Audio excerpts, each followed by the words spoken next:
All right. I am good to go here. You guys good? Yep. Drive the bus. We'll follow along. Parker, you've been on it for a long time. Pun intended. Yeah, thank you. Oh, I figured as much, but still. See what you did there. I gotta make you start laughing before we get into a podcast, dude. It's the only way. That's when I have to restart the intro like 4 times. Exactly. I was gonna say that's just the joy of the pod, is just seeing how much we can make you fuck up the intro. It's Yemi Bakayoko. Oh yeah. Samina mina. Edward Mende. Samina mina Sam Sadate. He comes from Senegal.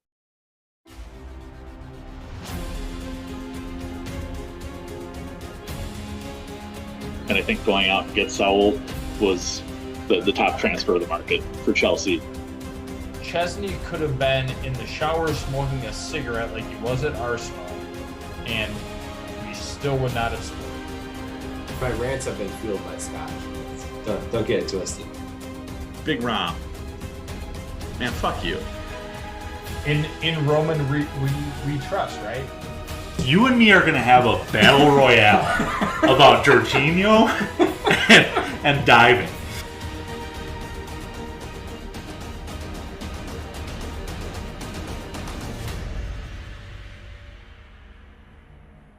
The flag stays down. Welcome to the Flag Stays Down podcast. Make sure to subscribe, rate, and review. And boys, we are back. We got that full squad. We got it before Chelsea did, which is nice. So tonight, you've got me, Andy. You can find me on Twitter at Comiskey North. You've got our Enzo in the mid, Parker at DJ Parkour. And then finally, we've got a guy who's got more locks than Conor Gallagher, Matt at Matus Lee. Matt, how you doing? Doing well. Been a busy day. Collins, obviously you're well aware of that. You've helped me out with that busy day. Smoking some pork shoulder for me, so which is absolutely fantastic, by the way. So big shout out to you for hooking me up with that. And yeah, doing some more work on the basement. Framed out the closet in the basement bedroom. So just getting stuff done. It's been a good weekend. Took a little trip with the wife, away from the dogs and everything like that over the weekend. So yeah, just good times all around, and just keep plowing away. Parks, how was your weekend? Weekend was good. Week was batshit crazy. It was one of the toughest travel weekends I've had with my job. I didn't wake up in the same city 2 nights in a row for a full 7 days. So it got to be really confusing. My body didn't know what time it was ever. And I woke up in my bed thinking I was still on a plane once, which is just a really weird sensation. Don't recommend it. But it's been good to get a couple of days back home, and similar to you, Matthew, just got some stuff done, and just old man and adults around the house, and just kind of take care of some of the lingering things that don't get taken care of on a daily basis. So it's been I am not complaining by any means, because it's been nice to just be in my own house and crack a couple beers. And I had a full weekend to just kind of hang out. There was no Chelsea match on Saturday, Sunday. We got that out of the way on Friday, which I didn't love. I like waking up on my Saturday mornings, but I think we get to do that next Saturday bright and early. I think it's at 6:30 a.m. or so. We'll get back to form in that way. But overall, good weekend, and I'm happy to be back. Collins, what you got, man? This has been the weekend of sleep for me, outside of smoking a whole bunch of meat today. Like you, I had a crazy work week for travel and whatnot. I was out down in Kansas City, picking up, pushing drums, doing all that stuff. So yeah, dude, I've just been passed out for much of the weekend, so it's been enjoyable. Good. All right, well, boys, before we get into the pod, we are on episode number 26, which means we have to recognize a player who wore the number 26 as the honorary person of the pod. There's really only one option, and that's Kalidou Koulibaly. Obviously.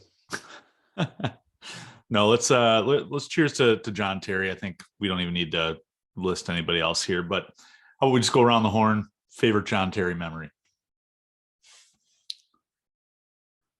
I mean, for me, it's been the well documented the John Terry hat trick, the own goal, score goal, and the red card.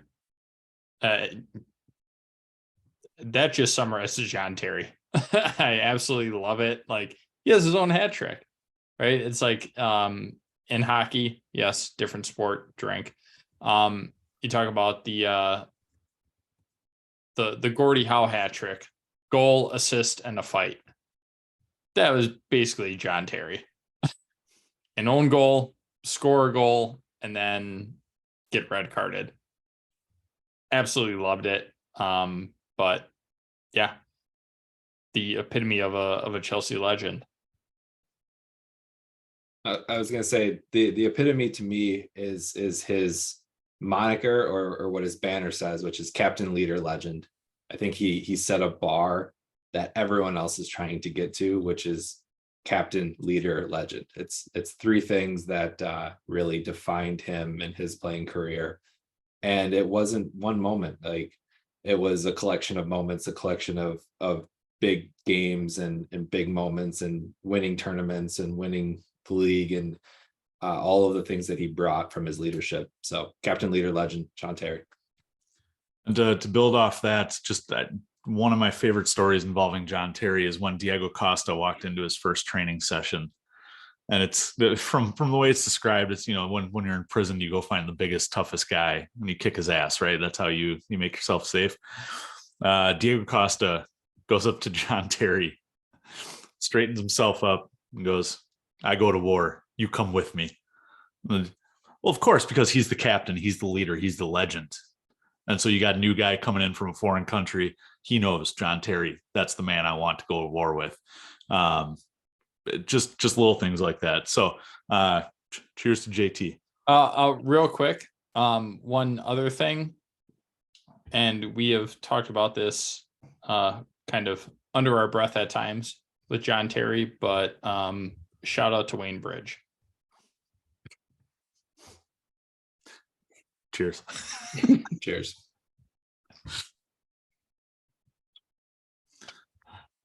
All right, boys. Well, on tonight's episode, we are coming off a 0-0 draw with Fulham in the league, but we are in the top 9 now, 9 points off of Tottenham in the Champions League places, or sorry, in 5th.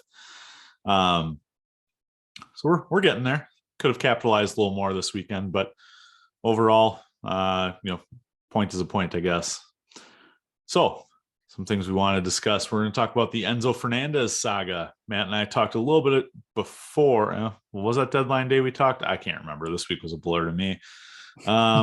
We talked a little bit about the development of the Enzo saga. Now we have its completion, so we'll talk a little bit about that. We had a lot of debuts within the last couple of weeks and some new signings, so we'll talk about them. Chelsea had to narrow down their Champions League selection or roster selection, so we'll talk about the choices made there. And then finally, with a seemingly 50-man roster, what's your ideal lineup? Let's start with the British transfer record. God, drink every time you hear that the rest of the season. Enzo Fernandez joins the club for £107 million after what was a very tense negotiation between Chelsea and Benfica. He has now made his debut against Fulham. And boys, what do you make of the whole Enzo situation? Are you happy to see him? Parks. I love it, man. I think we talked about some of our signings a couple of weeks ago of who we wanted to see get brought in, and Enzo was on the top of my list. He seemed to check all the boxes. He's young, he's dynamic, and fast forward, we saw that Jorginho left and we have a void to fill there, right? We've got that pivot role open, and we have I will not celebrate that, Matthew. That is a loss to the club, not a gain. I know how much you disliked him, but he still was an asset, and he is still doing Chelsea things. We'll talk about that later.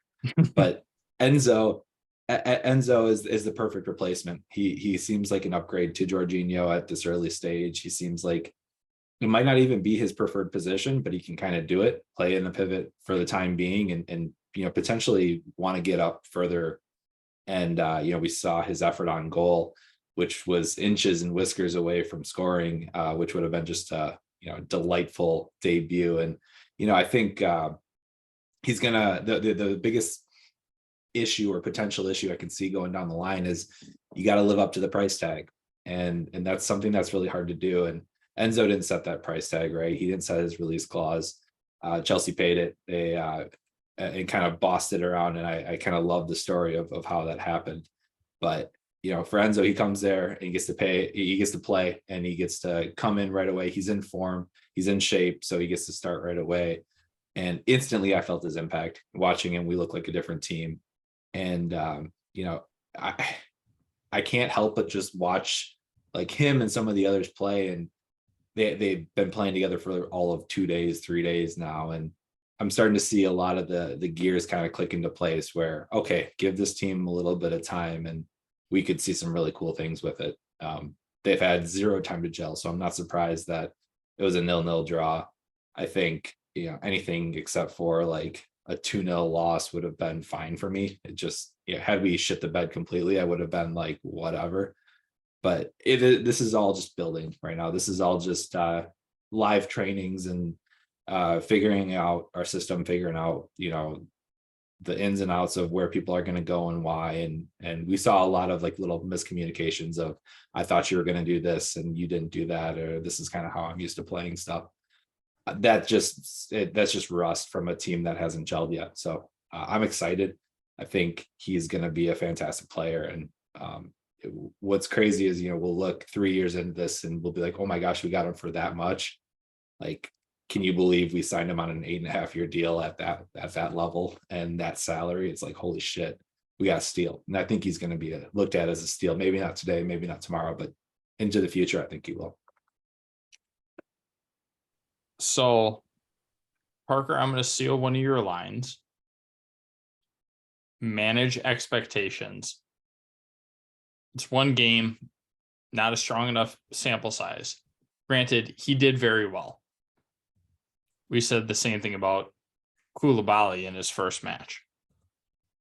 I'm not saying that he's not a great fit, anything like that. I thought he played extremely well. I was a little bit surprised to see him start. I know he's in form. I know he's in shape. Obviously, he played in the World Cup and everything like that. But the thing that I was concerned about was, does he have enough time to gel with the team? Right? That would be the biggest thing. Like, being signed on deadline day, does he have enough time to gel with the team, get enough training in to know where everybody's going to be and stuff like that? I was concerned about that. That was in our group chat. I said, I have one more excuse left.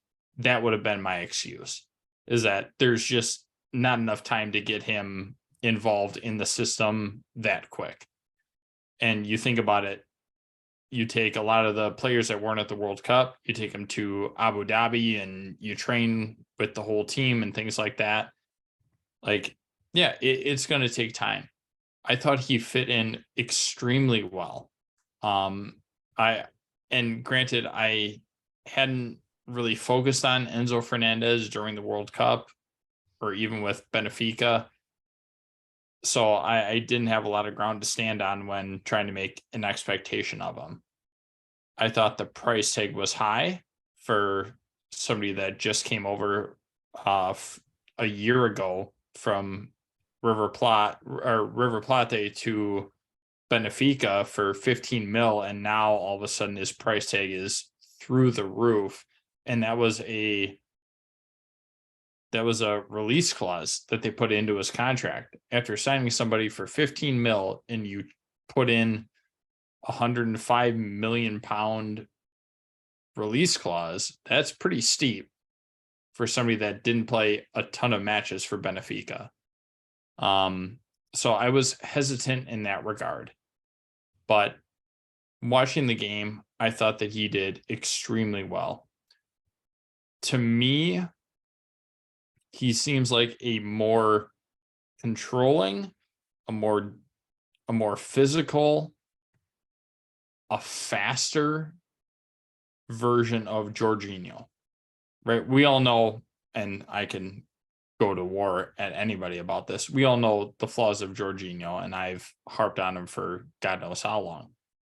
He seems like a more finished product, a more complete product of what we want somebody like Jorginho to be. This would be like Jorginho maybe 4-ish years ago, I would say. But it's better than that because he can defend. He can make those passes. He can drop back and play that. We saw him, I don't know how many times, drop back and be the outlet, almost going to a center back position. We saw him do that so many times. He's able to go forward. He's able to shoot relatively well on goal, or at least close to it, from outside the box. Certain little things like that, I'm excited that he's here. I just want to make sure that I manage what I see based off of one game versus, and again, it's Fulham. We all know that we should have won that game. I want to see him in a matchup against some big boys and then see how he does. So for that reason, I am going to keep it at that. I thought it was a great debut, great performance. I want to see that level of consistency out of him day in, day out. I know we keep referring to praising Koulibaly on his debut. But a lot of the things that we were talking about in that debut were red flags, right? The over aggressiveness, the kind of sporadicness of the way he did things. I didn't really see any red flags out of Enzo. And, I know not only got a chance to listen to the game on the radio on Friday, but then I watched it back yesterday. And that was kind of my key focus, was to focus on Enzo there. The dude seems to have it all. And, we can talk about we should have beat Fulham. I don't agree. I think we could have lost that game 3-0, to be honest. And Fulham's ahead of us in the table. So, if you want to evaluate against better teams, Fulham on paper is the better team there. Enzo, to me, looks like a more agile, basically a young Cesc Fabregas. He seems to have the vision. I think he has the ability with his passing. He can shoot a little bit. He can defend. Seems to have that Thiago Silva almost sixth sense of spacing.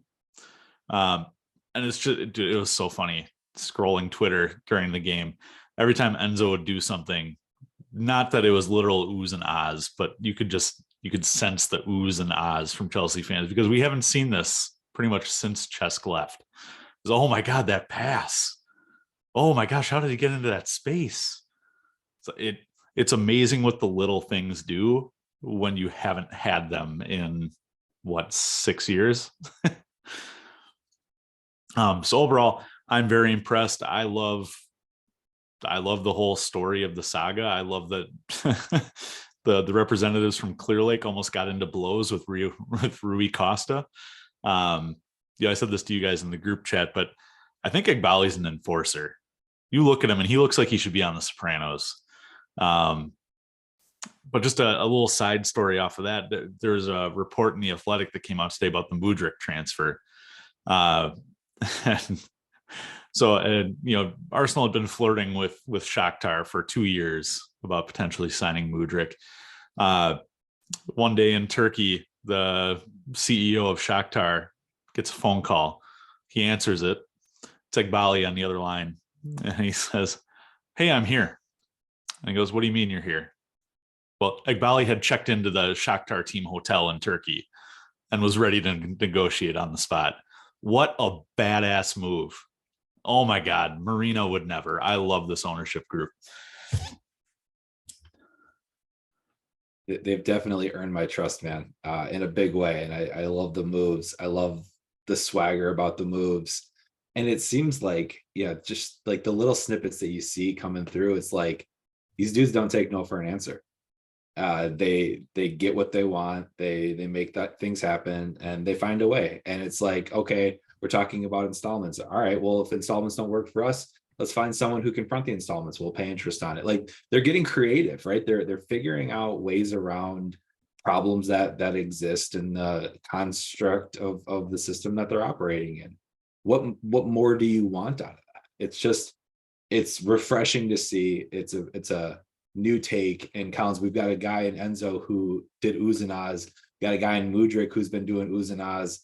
We're getting more and more positions like that, and I think when you put them all together, it's gonna be scary. The thing that I like, and you guys know, I like the back office stuff. I like the behind the scenes stuff. But you look at some of the people that Clear Lake has been dealing with here. Shakhtar is notoriously terrible to negotiate with. The Willian transfer comes to mind, where he almost went to Spurs and then Shakhtar ended up selling him to us. Then you got the Malo Gusto transfer. Jean-Michel Aulas at Lyon is notoriously fickle. And then you've got Rui Costa. And what happened with the Rui Costa thing? No, it's the release clause or nothing. Okay. Like we'll pay the release clause. We'll pay it in installments. No, we want most of it up front. No, we'll do it in. Then Clear Lake comes back. No, we'll do it in 6 payments. Rui Costa wants it done 3 over 2 years. What's the final deal? 6 installments. So for dealing with a hard ass, this, I don't know what it is. This team seems to be able to negotiate very well. Yeah, I'm all for it, right? Like, however we have to get it done, we get it done. And yeah, everybody else can bitch about financial fair play. We're just doing it in a different way that nobody else ever thought of. That's the biggest thing. Yeah, you're going to get a lot of hate when you're the first person to do something new. And especially when you're American ownership, doing it in the Premier League with one of the top 6 clubs in the league. Yeah, you're going to get a lot of shit about it. They're just doing it better. Like that's the only thing. Like, sorry, we're just better at it than you are.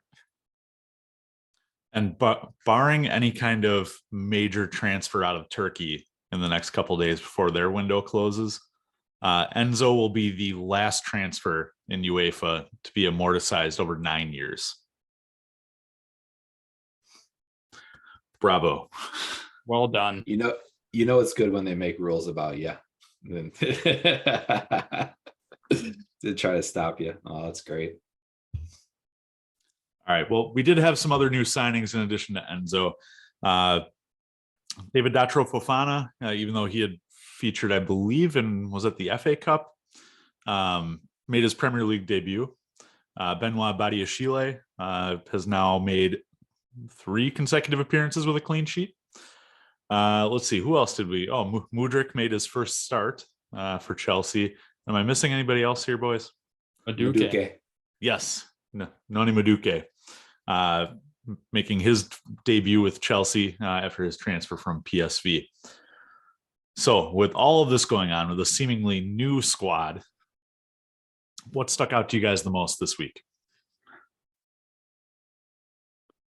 I think for me was, so I'll talk about Mudryk a little bit. I'll talk about him a little bit after, but I think for me it was the hunger that I saw out of these young players, right? They're brand new signings. They're getting their Premier League debut, right? This isn't FA Cup or anything like that. And granted, FA Cup was against City, right?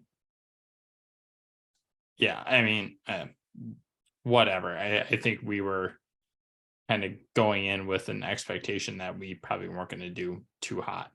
But Premier League game,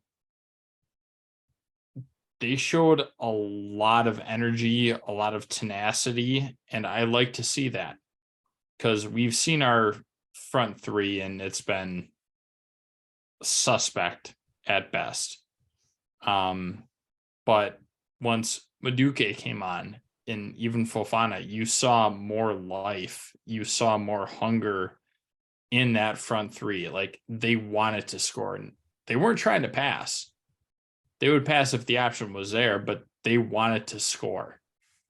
And I think that's more of what we need, especially with the struggling front three that we've had. Mudryk, he didn't get the ball enough. Like he really didn't. And I think it goes back to, you have Reece James and it kind of goes back to the old Tuchel system. Send it out to Reece, throw a ball in and see what happens. I felt like a lot of our attack in at least the first half was trying to get through Reece. When Dave came on in the 60th minute, not as much, but I think we have to get away from Reece is the only person that can produce and let the left side take care of business, because that's always been a pain point, even under Tuchel, right? That's always been a pain point, is that left side. But it's like those memes where you see a quarterback in the NFL, right? Like Patrick Mahomes. Yeah, just chuck it. Tyreek Hill's out there somewhere, right? That's kind of like what we've said about Reece James. Throw it out to the right. Reece James will do something. The offense kind of runs through Reece.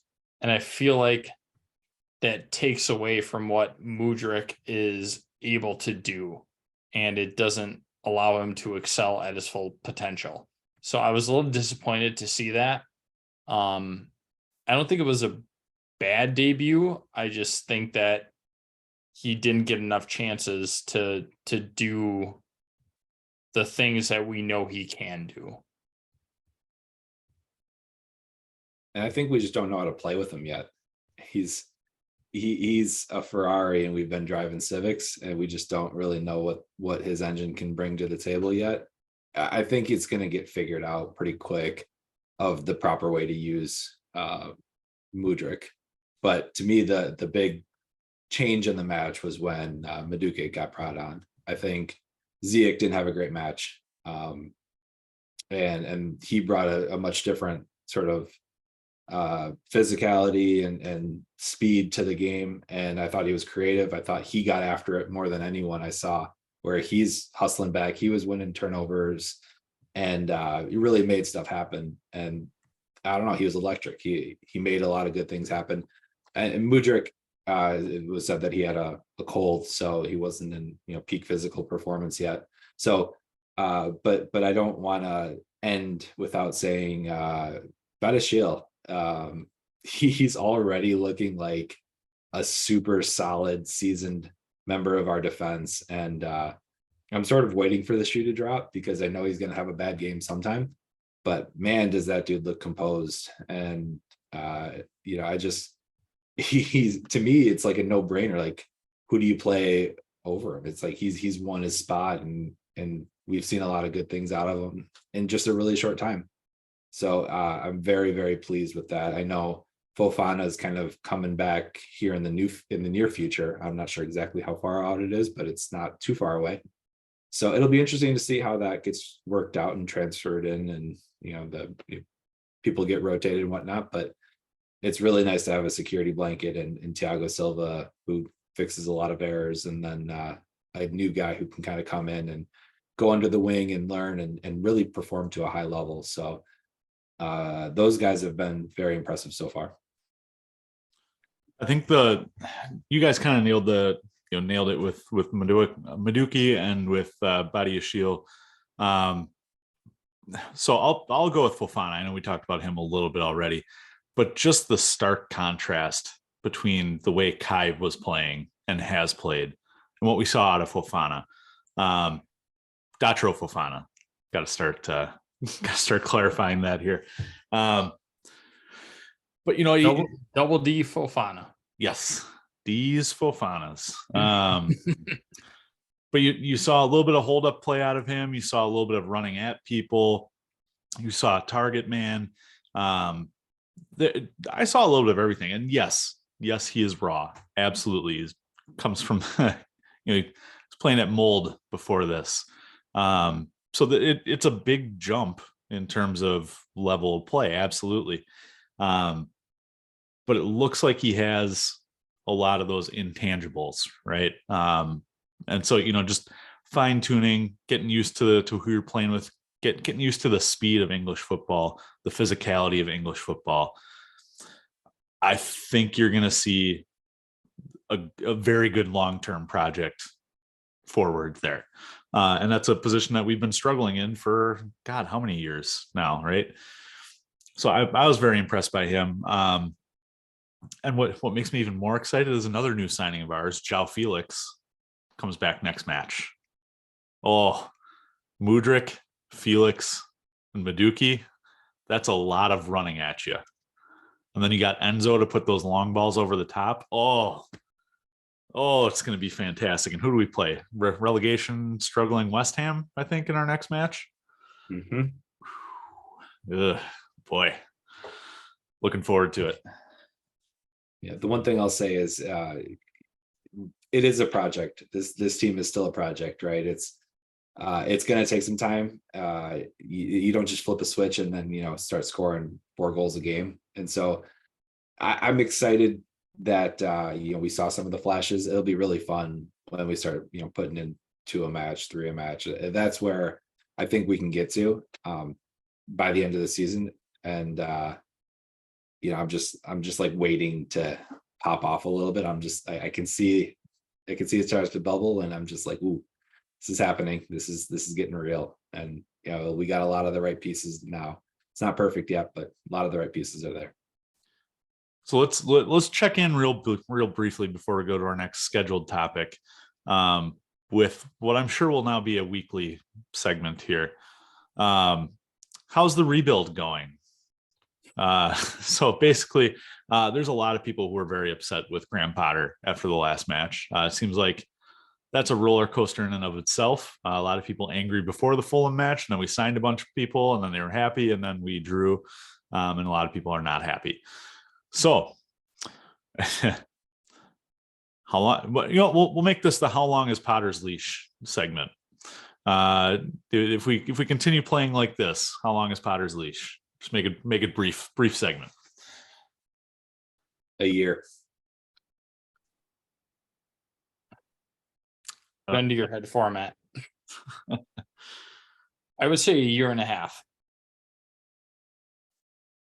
I would say he's got till the end of the season, and not necessarily to win a trophy or get top 4 or anything like that, but to see a change in how we're playing and tactics. Put a position on it. If we finish 10th, is he axed? If we finish 9th, is he okay? I don't know. 10th, I feel like he's axed. 9th, I feel like, again, it comes down to, have we improved since January? We can still, you can improve on the pitch and have the same results, right? But you got to see the improvement. And so that's kind of the gray area I think he's living in. For me, I would say 5th. 5th, he's out. Yeah, the only reason why I say that is based on results that happened over the weekend. Like City dropped, Liverpool got their asses handed to them, like, and the teams that are above us, like, on paper, they're not great teams. They are teams that we should beat if given the chance, and they are teams that can drop points. And it's pretty convoluted when you look at anywhere from 12th to at least 7th, like it's kind of a horse apiece, one match, and you're dropping 3-4 points or 3-4 places, right? Like, so I think that 5th would be the position where I think Potter is safe. And I think it's realistic too. Once you get people acclimated, obviously we know it's a project, but I think you get them to 5th, argument could be made for 6th, but you get them into that, I would say, Europa League type area, and then I think you're sitting pretty good. And just for the record here, we are 9 points off of 5th with 2 games in hand on Spurs. So you win both those games in hand, you're 3 points back, which puts you in 6th. That 1 game in hand on Spurs. They've played 22. We have 21. Oh, I'm sorry. I was looking at Liverpool, who had 10 or who have 20. Yeah. What, 1 game in hand. So essentially 6 points back of Spurs if we win that game in hand. Right, but we know Tottenham, so Fair. they're going to choke at the end of the year like they always do. I'm just saying that there are plenty of points still available with the teams ahead of us that could easily drop going into the second half of the year. So I don't think it's unrealistic. Well, and one place where we have a slight chance for a trophy would be the Champions League. Chelsea did have to register their both new List A and List B rosters. List A being primarily your veterans, List B being mostly your homegrown players. So we were allowed 3 changes. Went ahead and added João Felix and Enzo Fernandez, and then swapped Mykhaylo Mudryk for Pierre-Emerick Aubameyang. So Aubameyang no longer eligible for the Champions League. Is that the best move you think we could have made? Is there any other way that you would have formulated that for Chelsea? The only way I thought you could have done it is involve pissing other people off, I guess, because I wanted to find a way to get Badiashile in that roster. I don't think you could put him in over Mudryk or Felix. So I just I looked at it and it's like, well, then you have to take someone else out. You have to unregister someone else, and player politics. I think you send a very, very clear message to someone when you unregister them from the Champions League roster. So Aubameyang's done, right? I mean, there's really no coming back from this. It's kind of the least vote of confidence you can give a player. Like, I don't trust you and I don't see you as part of my plan anymore. So I don't think you could have done it, which is unfortunate. I think that's the only missing piece where I really wanted someone to come in. But yeah, I think the moves that we made were smart. I think we, believe it or not, we fix the areas that needed the most fixing, which is our attack. We've been relatively sound at defense. I know Badiashile is part of that defense, which has been sound. So it kind of goes both ways, but we fixed the area on the pitch that needed the most help. We need to score goals, and we need to be able to attack teams and counter them. So with speed, with Mudryk and Felix in the middle, I mean, those guys are going to add a big dimension for us. Collins? The only thing that gets me about that is that Aubameyang has a track record, not with Chelsea, but in general, for scoring in big matches. I think the last time I checked, he's still over scoring or assisting in 50% of his career matches. So he's got the numbers. The only other thing I think I would have done is maybe, instead of swapping him out, I know N'Golo Kante is coming back soon, but that's still kind of up in the air. Pulisic is out long term. He might have been an option to deregister. And Hakim Ziyech was basically a PSG player at one point.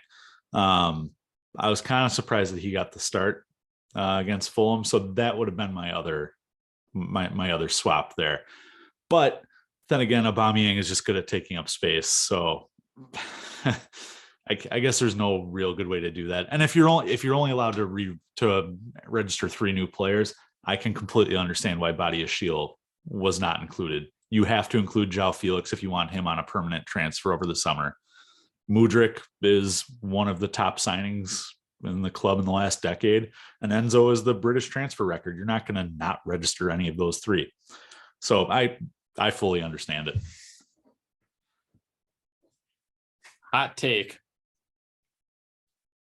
I would have taken Aubameyang over Kai Havertz. That would have been, I would have been okay with that. You don't play Aubameyang in the Premier League anyways, so you always play Kai. So let Kai do the Premier League thing. Save Aubameyang for the Champions League, where he has done fairly well. Give him that chance. When I've seen Aubameyang come on in place of Kai, I've seen a better work rate. I've seen just, I honestly, it's just better. Like the end product may not be as good because Aubameyang might be doing other things, like, I don't know, maybe going towards a ball and not expecting the ball to come to him like Kai always does. But you see the control, you see the experience. Kai hasn't been in a lot of Champions League matches compared to Aubameyang. Yeah, fine. We can talk about, Kai scored the goal against City in the Champions League final. Fine. Guess what? That was like 3 years ago. We're past that. Aubameyang has a proven track record to be able to produce in the Champions League. And Kai just has not been getting it done in that number 9 role, which we know is not his natural position. Aubameyang is your out and out striker that you have on this team. Broy is out. Fofana is in talks to go to Galatasaray on loan, right, Collins? Right. So you're still left without a striker. João Felix, he's more of a number 10 than he is a striker. So you're taking away your only striker to put him in for somebody for 2 number 10s, and one of them has not been producing. And I don't know, that would have been one of the switches I would have made. I do agree with Ziyech. I honestly didn't even think about him. He would have been another good option to swap out, let him play Premier League and do stuff like that, and then save Madueke or swap him out with Madueke to go in on the right or something like that. Like, I'm not like upset at the changes. I just think that more thought should have gone into it than just, yes, let's put the big name signings into the Champions League. But if you don't put them in, and João Felix, I think, is a case on his own because he's a loanee, right? But you talk about Mudryk and you talk about Enzo. For the amount that you paid for those two, nearly 200 million pounds combined for the two of them, if you don't register them for the Champions League, isn't that, you're it's like, I get it. It's like in any other sport. You sign a free agent, as a star free agent, and then you bench him. Like, you're not going to attract much more. No, I completely understand that. I'm just saying there were, I think, different people that could have been swapped, hopefully. But at the end of the day, you, like you said, you paid all this money for him. You have to put him out there in realistically the only competition you have left, right? You have to do it. So, like, I get the reasoning behind it.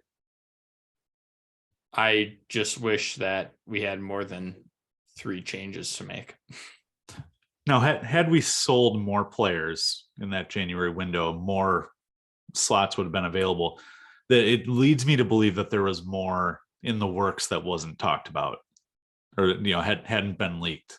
We didn't find out about Ziyech until deadline day, but apparently those talks have been going on for weeks.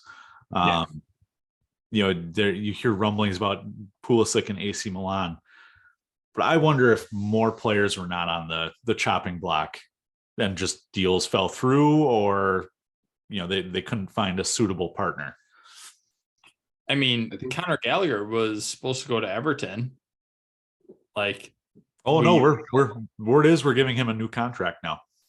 Oh, so that I think was an agent leaking information. of course. But I think the other thing we have to think about though is age. Sorry, Matt. No, go ahead. Age of players and sort of like value and transfer value. When we think about all this, Pulisic still has some transfer value left in him. I know he's hurt right now, but has some.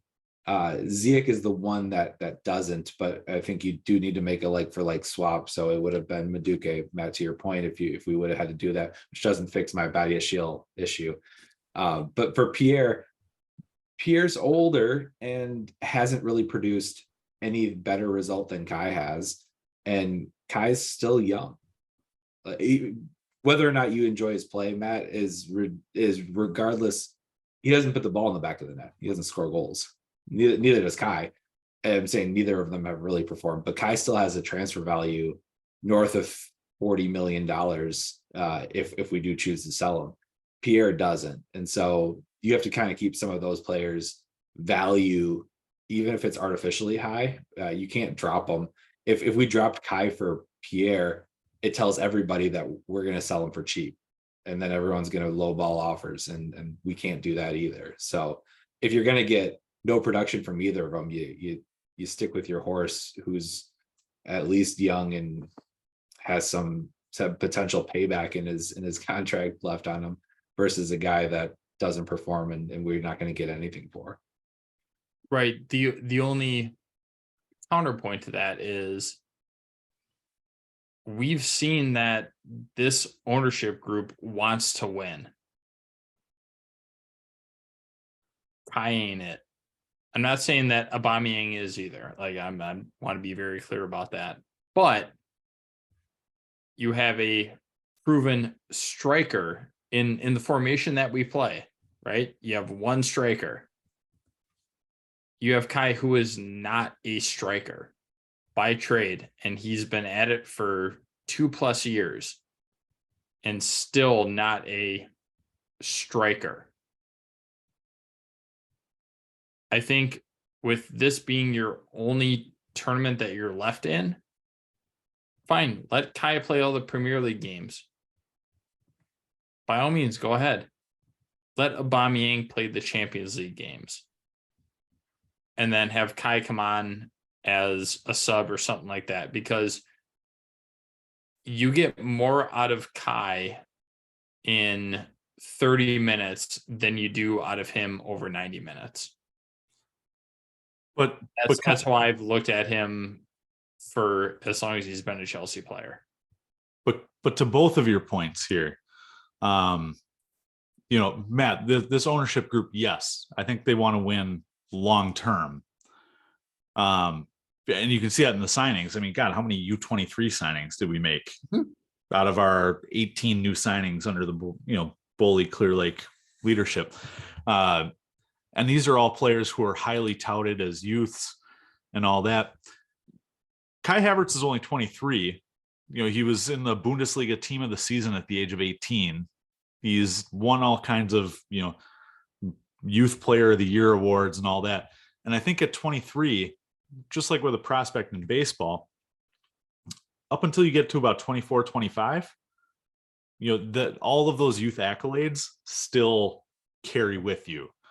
Whereas Aubameyang, you're not seeing it, right? You're not seeing that he's gelling with the squad. He's not fitting in with what Potter's trying to dish out here. And he's also, early 30s. And so is he going to be a long-term solution in this project? No, I don't think that he is. And I think that was very clear early on in the season that this was a Tuchel guy, right? And so I think he's going to be gone at the end of the season. And so why? Like if he's not producing and you're planning on dumping him, why put him in this squad? Right. No, I completely understand that. And honestly, I completely agree with that. My thing is if you're looking at it from a Chelsea fan base perspective, and we obviously don't always agree with the Chelsea fan base, you want to win. You want to put everything you have into the last chance you have of winning a trophy. We know Premier League is out the window. Champions League is all we have left. Kai has not been producing at all. I mean, fine, he's got 5 Premier League goals on the season. He is Chelsea's leading scorer in all competitions. And that's a whole separate issue. But you look at everything else of Champions League, and fine, you have a center forward in João Felix. Good. Who is your striker? Who is somebody that you can trust to put the ball in the back of the net?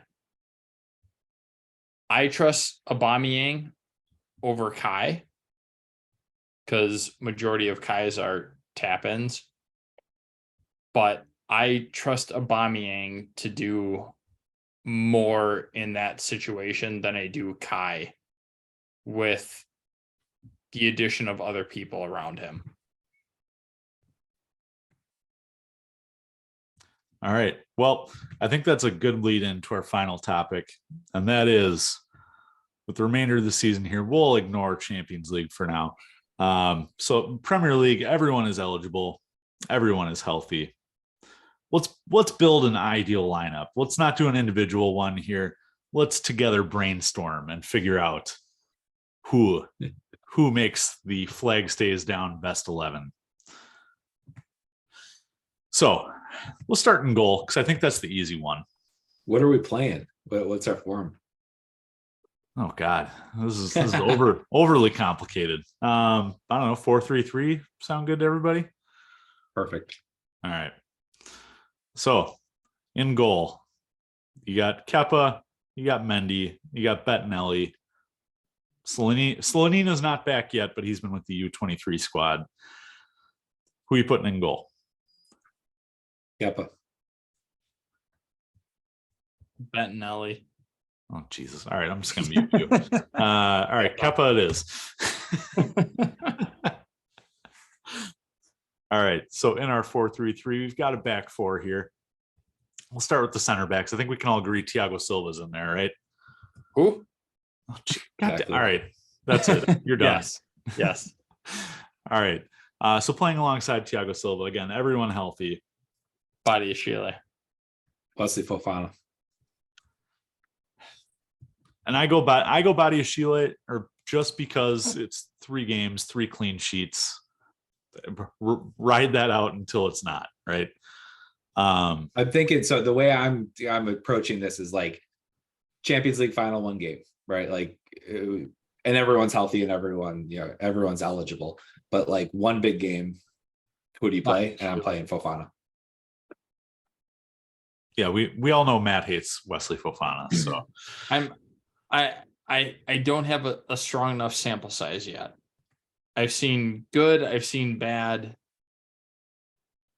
I haven't seen out of Badiashile, so I will give Badiashile a nod right now. All right. And I'll swing it Matt's way begrudgingly. Right back, can we all agree on Reece James? Yep. Left back, Benny. Chills, Cucurella. Benny Chills. Chills it is. All right. Man, the defense was easy for the most part there. All right. Middle of the pitch. You got 3 there. Matt, we'll start with you. Who are you putting in there? Jorginho. Okay. Oh, that's right. Agent Jorginho. Agent Jorginho. Yeah. No. So I would say you put Enzo, Ooh, everybody healthy. Parker, Enzo, yeah. Enzo's in. All right. But I'm restructuring your 3 a little bit, where I want like Thank you. two, and then because I have Felix as the 10 sitting behind a striker. 2 center mids and an attacking mid. That's how I see it, and I see Felix there. Otherwise, you can restructure it. But if we're going with Felix, that's where he's playing. That's formation that I was thinking too. We've run Yeah. that the last couple matches. Okay. Well, Who's your other center mid though? And that's where the debate comes in. Is it Conte? Is it Kova? Is it probably not RLC, but is it Connor? And I think I'd give the nod to Kovacic.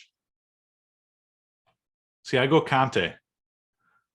Having a true defensive mid alongside Enzo allows Enzo to get more involved box to box. Conte hasn't played defensive mid in 4 years. Well, according Conte to Matt, floats. hey, to listen back to all of our podcasts ever, Matt says that's his best position. It's not his true position. He's been floating forward where we want Enzo to go in the past 3 seasons plus. So I don't think of Conte as an enforcer defensive mid anymore. I want someone who can be an enforcer, which I think Kovacic more is. So are you then holding Kovacic back, telling him not to progress further up the pitch? Yeah, more or less. I think they kind of switch off, Enzo and Kova, but I would want Enzo to get more forward more often, I guess. But either way, I think it can work out pretty well. Matt, I saw you nodding earlier. You're on Team Kovacic. I'm Team Kova for one specific reason. He's better with the ball at his feet than Conte is. If he has to dribble out of situations, like Kova is going to be your better option. He can go forward, but he doesn't need to go as forward as we've seen Conte be in that like high pressing stuff like that, right? Kova is, I think, better all around. So I would say you put Kova in there. All right. Well, we'll go democracy rules there. We'll go Kovacic. But Parker, I agree with you. João Felix as your number 10. So Matt, your opinion doesn't count on that one. No, I would completely agree with that. I would 100% agree with that. All right, front 3 here. We'll start on the right wing because that seems to be the trouble wing. You got Ziyech, you got Madueke, and insert anyone else there, I guess. It's tough to say Madueke after just a quick cameo.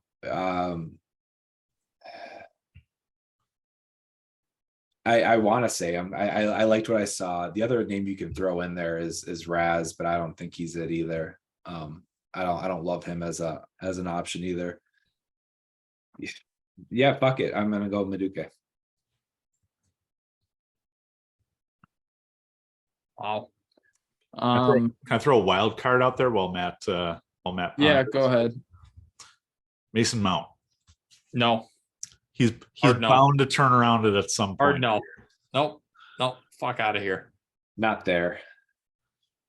If Mount turns it around, it's going to be in that Joao Felix number 10 role, I think. Where he's more free flowing. Yeah. Boy, on the right. Again, while Matt thinks, I do think the link up with Kai and Mount, those little onesie twosies in the middle on the break, if one of those breaks, I think they're gone. And they were very, very close to making that happen like 2 or 3 times in that match against Fulham. So, well, for what it's worth. There's another name there, not to, spoiler alert, the number 9 position, but Kai Havertz fit on the right. No. I would have to go with Madueke. Okay, let's go there. Player who's willing to attack people, good on the ball, and hopefully that cameo is just more of what's to come here. So let's go Madueke on the right. How about on the left? Mudryk. Gotta do it. Yeah. I mean, Christian's great and all. It just he's a league above him. Agreed. So Mudryk on the left. Boys, question of the century here. Who plays the number 9 for Chelsea? Matt, if you tell me I think Aubameyang, I'm going to drive to your house and slap you. I think it's a really easy answer, even though no one wants to say it. I think it should be Marcus Alonso. I second that. I think it has to be Marcus Alonso. I think there's no better place for Marcus Alonso on this team than as our striker. What about a Rom redemption tour? I actually, I might stick Rom up there for a game over Kai or Aubameyang at this point. Well, since we already shot everyone else down, my initial thought was Fofana. Datro Fofana. Mine's Kai. I still go with Kai because no one else has proven they can do it. Broya on half a knee. The thing that I looked up stats, I pulled the Collins, and I did agree. And Matt, I saw that he has 5 goals, 3 of them with his head, 2 of them with his foot. So they're not all tap-ins. He's at least doing something in the air. For a 9, he isn't a true number 9. He's not a great number 9, but we don't have anyone putting in goals. And so until someone comes in and puts in more goals than him, he's my number 9. It sucks. It's not fun, but it's one of a very few now glaring weaknesses in our game. We had a lot of glaring weaknesses before January. Now we have just a few. He's one of them.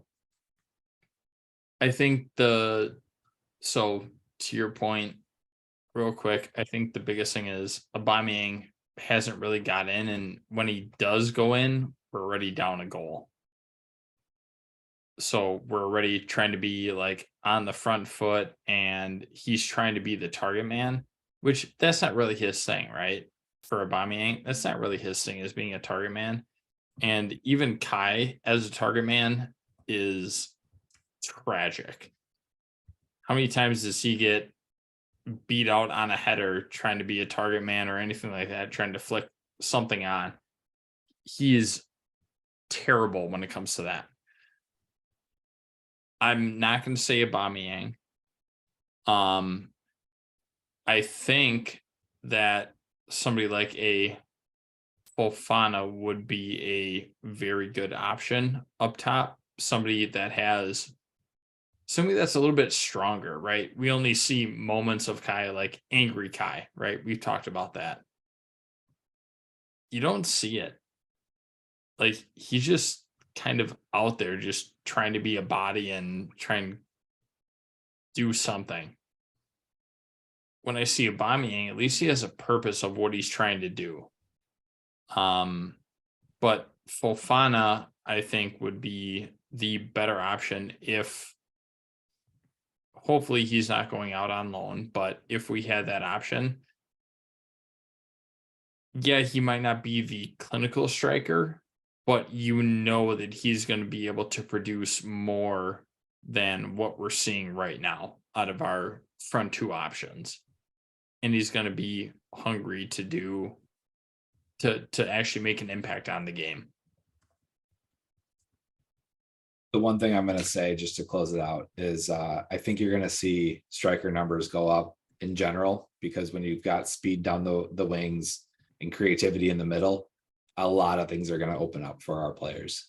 Whether it's Aubameyang or Kai, I think our striker numbers are going to go up in total, because they're going to get in positions to score more goals more often. I just think they're not going to be asked to do as much on the ball. They're going to be put in better positions with the players that we have around it. So Matt, was your pick Datro Fofana? Fofana. That's mine too, but Parker, to your point, your explanation, I think in my ideal world, Datro Fofana starts, but realistically, I think Havertz probably starts the rest of the season. The way I look at it is I think upside wise, Fofana might be it, and he might get there if we're theorizing the Champions League final, in a couple of months. But today, if I had to do it, I'm picking my known quantities. All right. So just to recap here, the flag stays down starting 11. Kepa in goal. Across the back in a 4, you have Ben Chilwell, Thiago Silva, Benoit Badiashile, and Reece James. In the midfield, you have Enzo Fernandez, João Felix, and Mateo Kovacic. And up front, you have Mykhaylo Mudryk, David Datro Fofana, and Noni Madueke.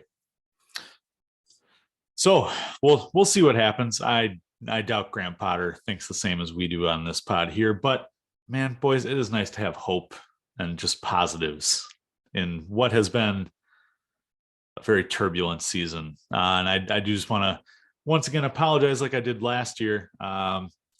Chelsea were running fine until we started this podcast. So sorry.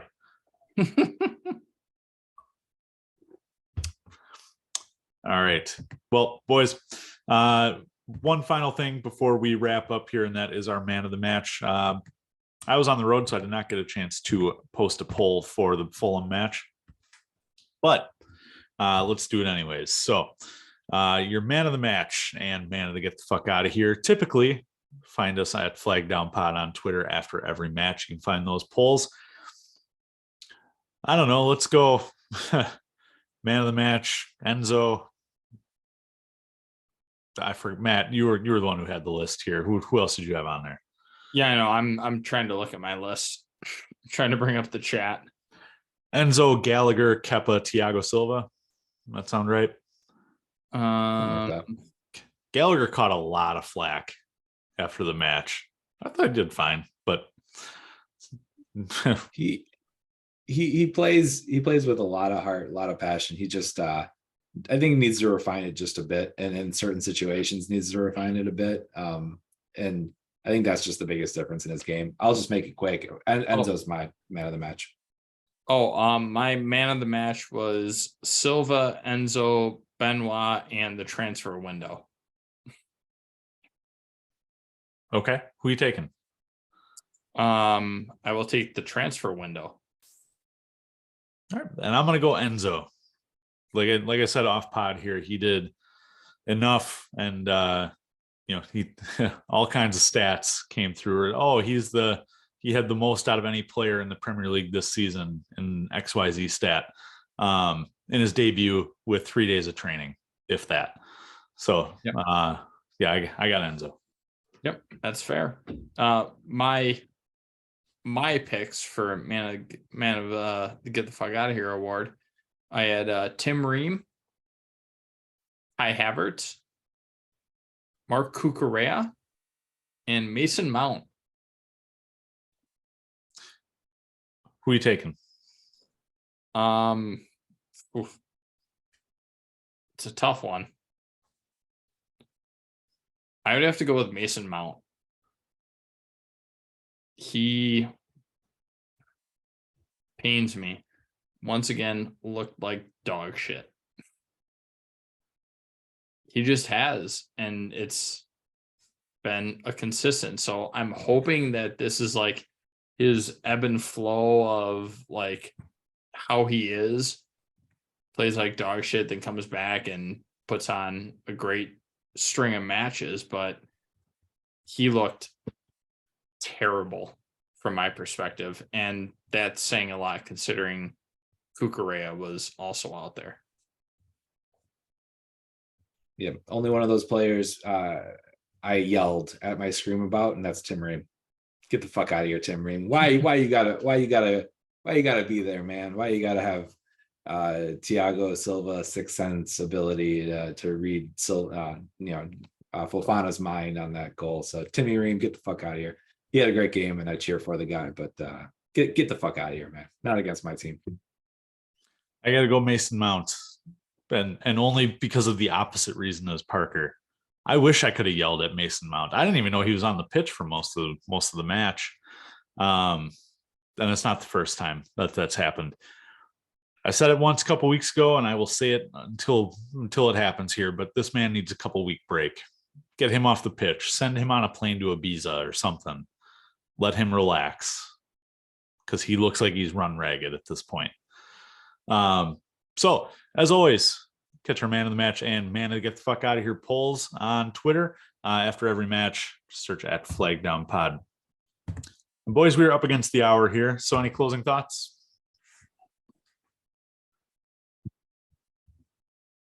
We're on the up and up, hopefully, right? We've splashed the cash.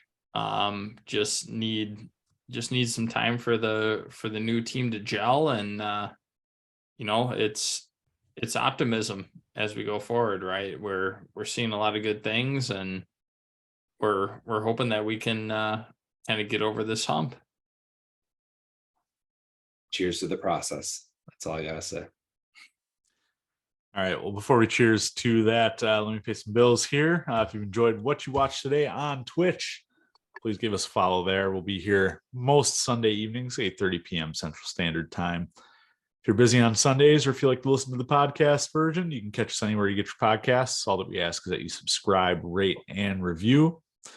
You can always follow us on social media. The podcast can be followed on Twitter, Instagram, and Facebook just by searching at Flag Down Pod. You can follow me, Andy. I'm at Comiskey North. Parker's at DJ Parkour. Matt, I believe, is still suspended. If you have any questions or comments you want us to address on air, we're always happy to read what you got. So either shoot us a message, leave us a comment, or, like I said, come join in the chat.